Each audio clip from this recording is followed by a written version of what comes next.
से जुड़े वाक़यात और जैसे कि हज़रत उस्मान रज़ी अल्लाह अन्हु के शहादत और जंग जमल का पस मंज़र पढ़ते हैं और ये कड़ियों से जुड़ती जुड़ती करबला के पस मंज़र तक पहुँचेंगे और उसकी तफसील भी इंशाअल्लाह हम पढ़ेंगे। तो हज़रत हसन और हज़रत हुसैन जब लड़कपन में पहुँचे तो उस वक़्त जो है खलीफ़ा जो थे वो हज़रत उस्मान थे। हज़रत उस्मान खलीफ़ा थे और हज़रत उस्मान जो है उनको शहीद कर दिया गया। इसके पीछे किसका हाथ था, कौन था, ख़वारिजी कौन थे, उसके मुताबिक से मंज़र में आता है कि आप सल्लल्लाहु अलैहि वसल्लम जब मदीना तशरीफ़ लाए तो मदीना के गिरद नवा में कुछ यहूद के कबीले आबाद थे, जैसे बनु नज़ीर, बनु कनैका और बनु कुरैज़ा। तो इनके साथ आप सल्लल्लाहु अलैहि वसल्लम के कुछ मुआहदे हुए जिसमें यह तय पाया कि ये कुफ़ार और मुशरिकीन की मदद नहीं करेंगे जंग की सूरत में, लेकिन उन्होंने मुआहदे की खिलाफ वर्जी की और एक जंग में कुफ़ार और मुशरिकीन की उन्होंने छुप कर इमदाद की। जो जंग ख़त्म होने पर आप सल्लल्लाहु अलैहि वसल्लम ने उन पर जो है उनके साथ एक जंग लड़ी, जिसके नतीजे में मैं मुख्तसर जो है आगे बढ़ूँगी इंशाअल्लाह, जिसका नतीजा ये निकला कि ये दुम दबाकर खैबर के किले तक भाग गए। पर खैबर के किले में इन्होंने पनाह ली और आप सल्लल्लाहु अलैहि वसल्लम ने खैबर के किले का मुहासरा कराया जो 22 दिन तकरीबन जारी रहा। 22 दिन खैबर के किले का मुहासरा करने के बाद जो है उन पर चढ़ाई की गई। चढ़ाई से पहले आप सल्लल्लाहु अलैहि वसल्लम ने यह ऐलान फरमाया था कि कल मैं झंडा उसके हाथ में दूंगा जिससे अल्लाह और उसका रसूल खुश होंगे। तो कल के सब लोग मुंतज़िर थे सहाबा कराम के कल कौन सा बंदा होगा जिससे अल्लाह और उसके रसूल खुश होंगे और झंडा उसके हाथ में देंगे। जब कल हुई, यह हदीस का मफ़हूम है, जब कल हुई तो आप सल्लल्लाहु अलैहि वसल्लम ने फरमाया हज़रत अली के दर हैं, तो फरमाया गया कि हज़रत अली की आंखें दुख रही हैं। आप सल्लल्लाहु अलैहि वसल्लम ने उनको बुलवाया और उनकी आंखों पर अपना लुआब दहन लगाया और उससे उनको आराम हो गया और झंडा उनके हाथ में थमाया और उन्होंने खैबर पर चढ़ाई कर दी। तो हदीस के मफ़हूम के मुताबिक खैबर का दरवाज़ा इतना भारी था कि 10 बंदे उसको उठाकर इधर से उधर फिर करते थे, लेकिन हज़रत अली के बारे में आता है कि उन्होंने अकेले उसको उखाड़ फेंका। तो खैबर जब हज़रत अली ने खैबर पर चढ़ाई कर दी तो खैबर किला हज़रत अली के हाथों फ़तह हो गया, वो फ़ातिह हो गए। खैबर के फ़ातिह कौन थे? हज़रत अली।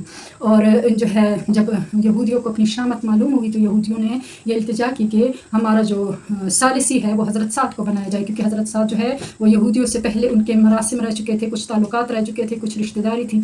उनके बिना पर यहूद को ये ख़याल गुजरा कि शायद कुछ नरमी कुछ रियायत हो। लेकिन हज़रत साद जब खड़े हुए और उन्होंने फरमाया कि मेरे फ़ैसले से आप लोग सब मुतमईन होंगे, और यहूद बोले कि जी हाँ बिल्कुल इस फ़ैसले से मुतमईन होंगे, तो फिर हज़रत साद ने ये ऐलान किया कि मेरा फ़ैसला ये है कि यहूद के जितने लोग मर्द तलवार उठा सकते हैं उन सबको कत्ल कर दिया जाए, जो बूढ़े और माजूर होंगे तलवार नहीं उठा सकते उनको रहने दिया जाए, इसी तरह बच्चे और औरतें भी रहने दी जाएं। तो आप सल्लल्लाहु अलैहि वसल्लम को भी ये फ़ैसला बड़ा पसंद आया और तय ये पाया कि उनको कत्ल करना शुरू हुए और तकरीबन 600 लोगों को मार दिया गया। जब ये 600 लोगों को मार दिया गया तो इसमें से एक बंदा दुम दबाकर छुपके से भागा, उसका नाम था अब्दुल्ला बिन सबा। यहाँ से भाग खड़ा हुआ तो वो अपनी जान बचा कर निकला और उसने ये अपने साथ एक अहद कर लिया, एक मायदा अपने साथ कर लिया कि वो क्या होगा, वो खैबर में जितने भी ये 600 लोग मारे गए हैं उनका बदला ज़रूर लेगा। तो बदला किससे लेगा?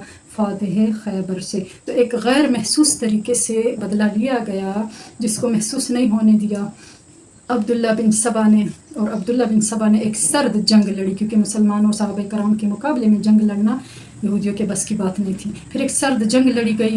बिन सबा ने अपने साथ 900 लोगों का एक जत्था बना लिया, एक जमात बना ली और इसी सोच में रहा कि कब वो मदीना पर हमला करे। तो मौका पाकर हज के मौसम में, क्योंकि हज पैदल होता था और उसके लिए मुसलमान काफ़ी अरसा पहले ही निकल पड़ते थे, तो ये महीनों का एक सफ़र होता था। तो जब ये हज पैदल होता था और लोग चल पड़ते थे, इस मौके से फ़ायदा उठाकर अब्दुल्ला बिन सबा जो है अपने 900 साथियों के साथ मदीना में इंटर हुआ। इस वक्त खिलाफत हज़रत उस्मान के पास थी। हज़रत उस्मान जुमे का खुतबा दे रहे थे, उनको ख़वारिजी जो हैं लोगों में शामिल होकर इर्द गिर्द बैठ गए और ख़ुतबे के दौरान कि हज़रत उस्मान जुमे का खुतबा दे रहे थे, उनको मिंबर से गिरा कर असा जो आप सल्लल्लाहु अलैहि वसल्लम से, फिर हज़रत अबू बकर, फिर हज़रत उमर से होता हुआ हज़रत उस्मान के पास पहुंचा था, उसके उन्होंने 2 टुकड़े कर दिए। हज़रत उस्मान को मस्जिद से निकाला गया और हज़रत उस्मान इसी पर रोते रहे कि असा जो आप सल्लल्लाहु अलैहि वसल्लम का था वो अगर वो टूट गया तो मदीने पर ज़रूर कोई वबाल आने वाला है। दोस्तों, यह हज का मौसम था और सब लोग, सब बड़े जलीलुल कदर सहाबा कराम, अम्मा जान आयशा समेत सब गए थे, सिवाय चंद एक लोगों को जिनमें 19 और 20 की तादाद आती है। तो हज़रत उस्मान मजबूर किया गया कि उनको कोई जुम्मा खुतबा नहीं देने दिया गया, यहाँ तक कि एक वक्त आया कि उनका घर में मुहासरा किया गया। ये मुहासरा 40 दिन तक जारी रहा। उनको भूखा प्यासा रहने दिया, उनके घर में कोई राशन, कोई खुराकी चीज़ नहीं पहुँचने दी। ایک وقت آیا کہ حضرت علی نے اپنے بیٹوں کو حضرت حسن اور حسین کو پہرے پر کھڑا کیا حضرت عثمان کے گھر کے آگے کہ جو ہے وقت کے جو خلیفہ ہیں ان کو یہ جو باغی ہیں کوئی نقصان نہ پہنچا دیں. پھر جب خارجی نے موقع پایا آدھی رات کو وہ گھر کے بیک سائڈ پر پچھلی طرف سے کودے اور حضرت عثمان کو انہوں نے شہید کیا. تو اللہ عنہ جو ہیں وہ تلاوت فرما رہے تھے اور یہ کود کے آئے اور انہوں نے چھریاں مار مار کے ان کو شہید کیا. جب حضرت حسن اور حسین وہاں پہنچے تو ان کی روح پرواز کر رہی تھی. حضرت حسن اور حسین کے بعد حضرت علی اور بنو امیہ کے کچھ لوگ پہنچے تو حضرت علی نے غصے میں آ کر حضرت حسن کو تھپڑ دے مارا اور حضرت حسین کے گھونسا مارا کہ تم دونوں کے ہوتے ہوئے دشمن یہاں تک کیسے پہنچا اور شہید کیسے کر دیا. لیکن کہاں 900 لوگ اور کہاں 2-3 بندے یا کچھ لوگ. تو نوبت ادھر تک پہنچ گئی.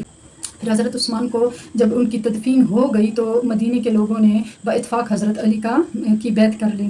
تو بیعت میں وہ عبداللہ بن سبا بھی شامل تھا جو اپنا پورا ایک مشن پہ وہ نکلا ہوا تھا اور وہ اپنی مشن کے جو پہلا وہ اس کا پہلی سیڑھی تھی وہ چڑھ گیا اور کامیاب ہو گیا. وہ اپنے پہلے کام میں کامیاب ہو گیا یعنی اسی سے مسلمانوں میں انتشار شروع ہو گیا. تو اس نے بھی حضرت علی کی بیعت کی اور اس کے ساتھیوں نے بھی بیعت کر لی. اب جب یہ خبر مکہ کے حاجیوں تک پہنچی اما جان عائشہ اور دیگر صحابہ کرام تک تو انہوں نے پیغام بھجوایا کہ ہم تب آپ کی بیعت کریں گے ہمارے آنے سے پہلے جو وہ ہیں حضرت عثمان کے قاتل ہیں ان سے قصاص لیا جائے ان کو لٹکایا جائے. تو حضرت علی نے اس پیغام کا یہ جواب دیا کہ یہ اس طرح اتنا آسان نہیں مطلب اس طرح ممکن نہیں. وہ ہمارے اندر گھس چکے ہیں مسلمانوں کے صفوں میں ہیں وہ جو ہے باغی دشمن ہیں. آپ آئیں اور مل کر ہم ان کو تلاش کریں گے اور اس سے انکاری نہیں ہوں. یعنی کہ حضرت علی کا یہ کہنا تھا کہ وہ جو ہے مناسب نہیں ہے یکایک اور اس طرح نہیں پتہ چل سکتا. مسلمانوں کی ایک قوت ہو جائے کیونکہ مسلمانوں کی تعداد بھی اس وقت کم تھی اور ان کی تعداد ٹھیک ٹھاک تھی. تو مسلمانوں کی ایک قوت ہو جائے سارے مل جائیں تو ہم مل کر بدلہ ضرور لیں گے. لیکن جو صحابہ کرام تھے اما جان عائشہ بھی انہی میں شامل تھی انہوں نے آنے کا جو ارادہ تھا وہ ملتوی کر دیا اور وہاں سے وہ بصرہ چلے گئے. ایک اور موقع ملا اور انہوں نے حضرت علی کو یہ کہہ کر ورگلایا یہ بتایا کہ آپ یہ بصرہ جا رہے ہیں اور دمشق سے امیر معاویہ کو اپنے ساتھ ملائیں گے اور ایک جنگی قوت تیار ہوگی اور آپ کے خلاف وہ بغاوت کرے گی چڑھائی کرے گی. بہتر یہ ہے کہ آپ بھی مدینے سے کوچ کر جائیں اور کوفہ میں جائیں اور کوفیوں کو ساتھ میں لائیں اندرونی حالات کا پتہ کریں اور ان کی چڑھائی کرنے سے پہلے ان کو دبوچ لیں. ان کی رائے سے حضرت علی چلے اور کوفہ پہنچے. جب کوفہ پہنچے پیغام یہ دیا گیا امیر معاویہ کو کہ آپ آئیں ہم مل بیٹھ کر اس مسئلے کا حل نکالتے ہیں قصاص لیتے ہیں قاتلوں سے. تو وہ پیغام پا کر وہ بھی چلے اپنے ساتھیوں اپنی فوج سمیت. تو اس میں بھی 2 صحابہ کی تقرری ہوئی ثالثی کا کردار ادا کرنے کے لیے. لیکن اگر یہ تقرری جن کی ہوئی تھی وہ ثالثی کا کردار ادا کر دیتے تو سارا معاملہ ختم ہو جاتا اور عبداللہ بن سبا کے ہاتھ کچھ نہ آتا. یہ آخری موقع تھا تو اس نے موقع گنوانا مناسب نہ سمجھا اور راتوں رات اپنی ساری ٹیم بلائی ساری فوج بلائی جو 900 اس کے ساتھی تھے جتھے 2 ٹیمیں تیار کیں کمانڈو ایکشن کے ساتھ اور ان کو ایک ٹیم کو اس نے حضرت معاویہ کے لشکر کی طرف بھیجا اور ایک ہی ٹیم کو حضرت علی کے لشکر کی طرف. ان کو سمجھایا کہ دونوں پر ایک ہی ٹائم میں تیروں کی برسات کر دو تاکہ یہ سمجھیں کہ حضرت معاویہ کی فوج نے حضرت علی کی فوج پر ساتھیوں پر برسات کی ہے تیروں کی اور حضرت علی کی فوج ساتھی یہ سمجھے کہ حضرت معاویہ کی طرف سے یہ غلطی ہوئی ہے. تو رات کے اندھیرے میں باغیوں نے جا کر حضرت معاویہ اور کے جو ساتھی تھے ان پر لشکر پر تیروں کی برسات کر دی اور پھر رات کے اندھیرے میں ہی وہ گم ہو گئے. کچھ پتہ نہ چلا کہ یہ کون تھے. اور اسی طرح حضرت علی کے ساتھیوں کی طرف آ کر ان پر بھی تیروں کی برسات کی گئی اور دیکھے رات کے اندھیرے میں لوگ گم ہو گئے اور ان کو پتہ نہ چلا. تو اس طرح دونوں لشکر اٹھ کر آپس میں آمنے سامنے ہوئے. جب صبح ہوئی تو ہزاروں کی تعداد میں صحابہ کرام شہید ہو گئے تھے. تو اس طرح جو ہے وہ بدلہ لیا عبداللہ بن سبا نے اپنے 600 ساتھیوں کا جو خیبر میں مارے گئے تھے. خیر جنگ جمل یہاں تک تھی بس.